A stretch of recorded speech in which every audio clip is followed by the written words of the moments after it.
I'm Mr. Beat. Before we begin today's story, let me tell you about these things called embassies. Embassies are a permanent form of diplomatic missions. Basically, it's where a group of people from one country represent that country within another country. They are there on behalf of their home country to carry out good relations with the government of the country they are in. For example, let's look at the United States. These are all the countries where the United States has embassies abroad. Impressive, dude. In fact, it has more embassies than all other single countries in the world, except for China. Approximately 163 the last time I counted. And other countries have embassies here in the United States. In fact, a shout out to my friend Will from the channel Exploring History.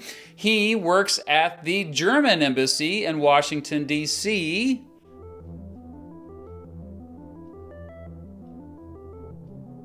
Yeah, I think he might be a German spy.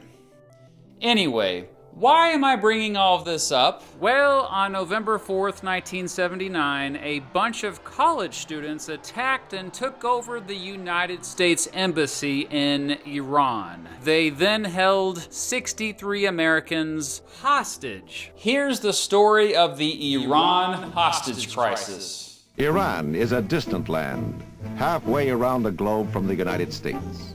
Nevertheless, its security is a vital concern to our government. Once upon a time, there was a country called Iran. In one video, I called it Iran, and a lot of people made fun of me for that, so I'm just gonna say Iran in this video, okay? Anyway, the year was 1953, and the Cold War was raging on. What's the Cold War, you say? Ha ha!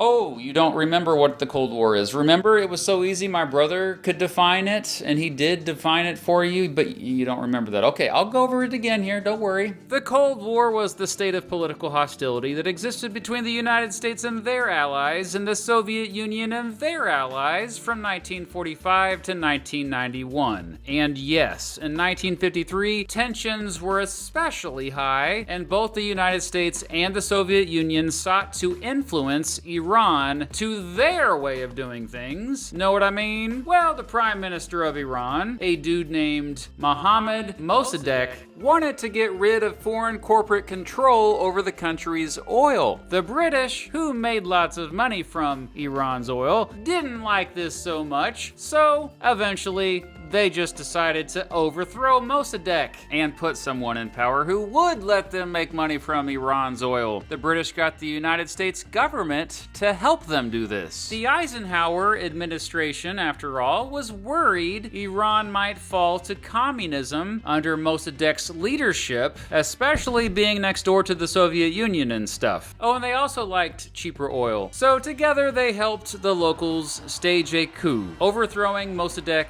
from power and replacing him with a king, or Shah, named Mohammad Reza Pahlavi on August 19th, 1953. The Shah, as folks referred to him, was anti-communist and cool with letting the British and other countries get lots of oil profits. However, he was very unpopular with most Iranians. Sure, these coup supporters were happy, but they were the minority. Mossadegh, the prime minister who they kicked out, was very popular and democratically elected. Not only that, but the Shah ruled with an iron fist, getting rid of the country's guarantees of personal liberties that were there under Mossadegh. The Shah regularly imprisoned and tortured his opponents. So needless to say, this coup angered millions of Iranians, and they directed anger to the British and Americans. I should say it wasn't all bad. For example, under the Shah's leadership, Iran did see lots of economic growth, partially since the Shah helped redistribute wealth to the country's working class. The Shah also called for other reforms, like allowing women to vote and allowing non-Muslims to hold public office. In the years following the coup, the United States continued to give lots of money to the Shah, and the Shah relied heavily on American support just to stay in power. After this, Iranians seemed to hate the United States more more than any other country. More and more Iranians protested. One of the leading protesters was a dude named Ruhollah Khomeini. Even though he was a religious fundamentalist and a fanatic who openly called for a theocracy and compared democracy to prostitution, Khomeini was also charismatic and opened his arms to a diverse range of groups in order to oppose the Shah. His popularity only grew after he was arrested and later exiled. Flash forward to December 31st, 1977, and the now American president Jimmy Carter showed up and gave a speech at a New Year's Eve party hosted by the Shah. In the speech, Carter claimed that the Shah was, quote, beloved by his people, and that all things were groovy in Iran. Well, they were not. Just months later, Iranians began mass demonstrations in what became known as the Iranian Revolution. On January 16th, 1979, now it was the Shah who fled in exile. He fled to the United States, presumably to get treatment for his ongoing cancer, but he never came back. The king was gone, and a new Islamic government put in his place, followed by the return of Ruhollah Khomeini. By the end of the year, Khomeini was Iran's supreme leader. Oh, by the way, the Iranian Revolution marked the end of an era in the entire Middle East, and my friend Tariq from the channel Hikmah History is going to go into why that is. Tariq, are you there? I'm not sure where you're coming in from, but hello, Tariq. Thanks, Matt. So the Iranian Revolution of 1979 serves as a bookend of sorts in the modern history of the Middle East. The period 1940 to 1979 saw the region largely dominated by two ideologies that sometimes competed whilst at other times complemented each other, those being nationalism and socialism. The ascendancy of the Ayatollahs in Iran introduced another ideological contender to the wider region: Islamism. The Soviet invasion of neighboring Afghanistan in late 1979 prompted the Afghan Mujahideen to wage a jihad, or holy war, thus further fueling the rise of this nascent political doctrine. A perennial grievance of Islamists was and is the large degree of involvement that the United States of America had in the Middle East and the Islamic world as a whole. This anger at America was mobilized by the Ayatollahs to great success, a key example of this being the Iranian hostage crisis, which Matt is going to go into much more detail on. Why, yes I am. Shakedown 1979. Shakedown 1979 indeed. But these cool kids did have the time. So during this chaotic year in Iran, Jimmy Carter had attempted to keep diplomatic relations going with the new Iranian government. But his decision to give the Shah asylum in the United States was probably the last straw. On November 4th, a militarized group of thousands of Iranian college students loyal to Khomeini stormed the United States Embassy in Tehran. The embassy had little protection, and the mob was easily able to break in. They took 63 people there hostage. 6 American diplomats were somehow able to avoid being captured and escaped to the home of the Canadian diplomat John Sheardown. The Canadian Prime Minister, Joe Clark, later secretly issued an order to allow Canadian passports to them so that they could escape. Working with the United States Central Intelligence Agency, or CIA, they were able to rescue the 6 Americans by producing a fake sci-fi film. No joke. Hollywood later dramatized the whole thing in a real film called Argo. Later, Iranian students captured 3 more hostages, bringing the total number to 66. The hostage takers, or kidnappers I guess you could call them, said they'd release the prisoners only if the Shah was returned to Iran for trial and execution. I mean, why bother with a trial if you already already know you're going to execute him. Anyway, the hostage takers also demanded that the United States government apologize for its interference in the internal affairs of Iran, including the overthrow of Mossadegh. They also wanted Iran's assets that were locked up in the United States returned. Interestingly, even though the hostage takers were right-leaning Islamists, they received praise and even financial support from left-leaning Marxists throughout the world. The hostage takers did seem to have a soft spot for the plight of oppressed minorities and women. One example of this is when they released one female hostage and 2 African-American hostages on November 19th. Before their release, they made them hold a press conference where they praised the aims of the Iranian Revolution. The next day, the hostage takers released 4 additional women and 6 additional African Americans. Meanwhile, back in the United States, Americans, many of whom wouldn't have been able to find Iran on a map prior to this event, stayed glued to their televisions for updates about the hostages. Beginning in January 1980, the CBS evening news anchor Walter Cronkite ended his nightly newscast by saying how many days had passed since the hostages were first captured. The crisis united Americans and created a rise in patriotism. Sadly, it also caused a rise in hate crimes against Iranian Americans. About 250 Iranians attend San Antonio College, and today there were heated arguments there. The business people in the United States make it real. You come here, you go to school, you demonstrate, then you take the oil. What more do you want? At first, President Carter tried diplomatic pressure. When that didn't work, he tried economic pressure. He ended oil imports from Iran. He stopped weapons from being sold to Iran. Still, and this was a bit embarrassing to Carter, the hostage takers and Khomeini, who had approved of the whole thing, didn't budge with negotiations. Negotiations would be ongoing throughout 1980. Carter was growing impatient, and on April 24th, he ordered Operation Eagle Claw,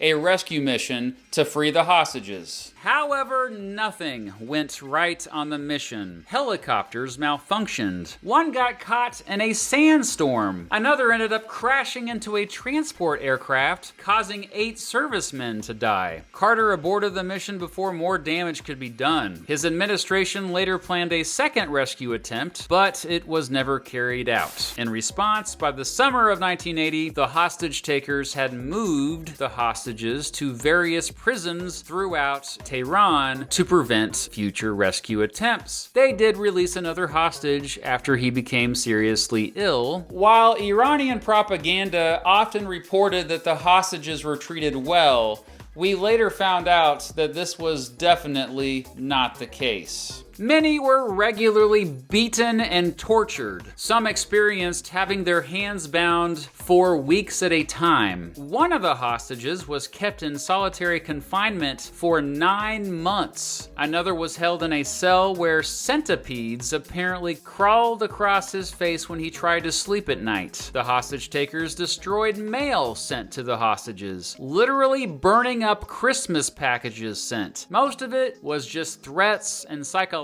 torture. Conditions were so poor that 2 hostages attempted suicide. Still, several hostages resisted. One hostage, an army medic named Donald Cohen, went on a hunger strike for several weeks.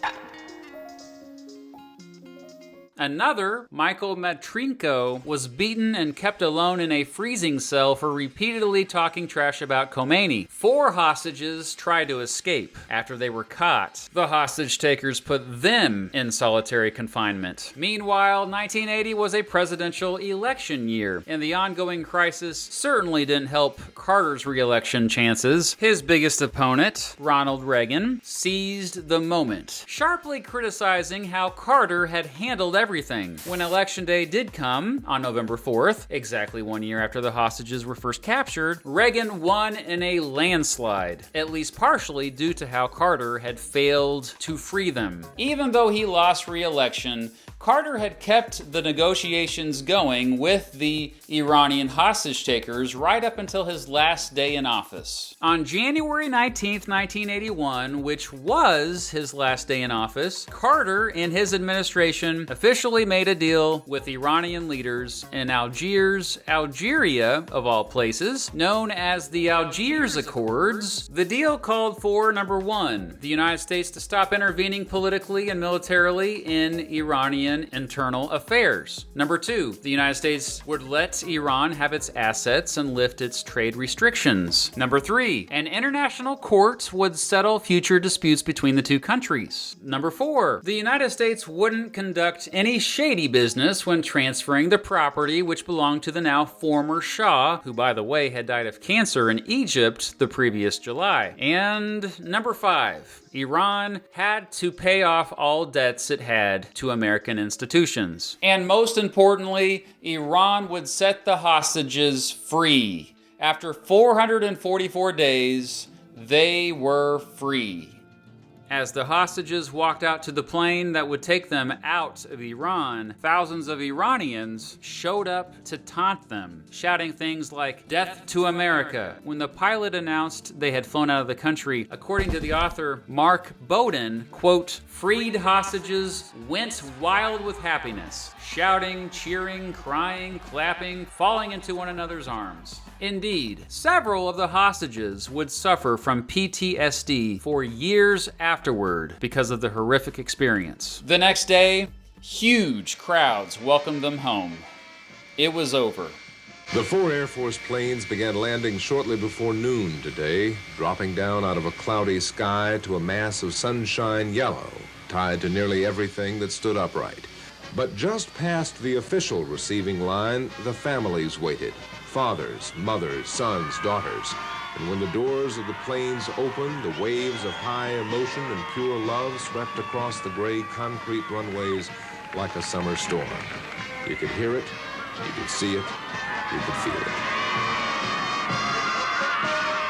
The Iran hostage crisis was definitely a setback for American morale and prestige in the world. On the flip side, the crisis kind of strengthened the prestige of Ayatollah Ruhollah Khomeini. That said, when Iraq invaded Iran the next year in what became known as the Iran-Iraq War, much of the world didn't come to their rescue, and perhaps a big reason why was the hostage crisis. Even though Iran and the United States reached a deal, relations between the two countries have stayed sour long afterward. Even today, more than 40 years later, tensions are high. There is no United States embassy in Iran today, and no Iranian embassy in the United States. In fact, the two countries haven't had any formal diplomatic relations since 1980.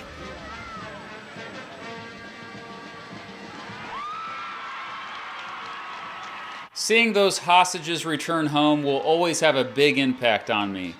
I mean, it's pretty gripping stuff. And it really just sucks that ordinary people are often caught up in worldwide power struggles. But at least this story had a happy ending.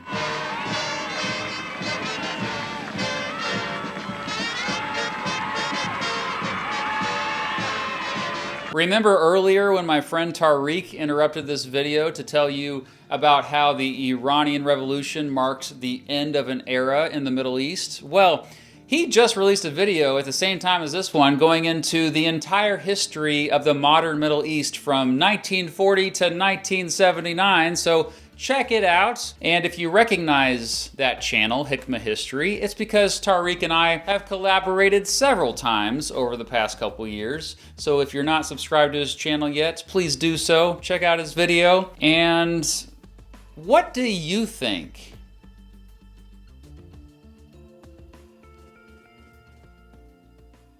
Thanks for watching.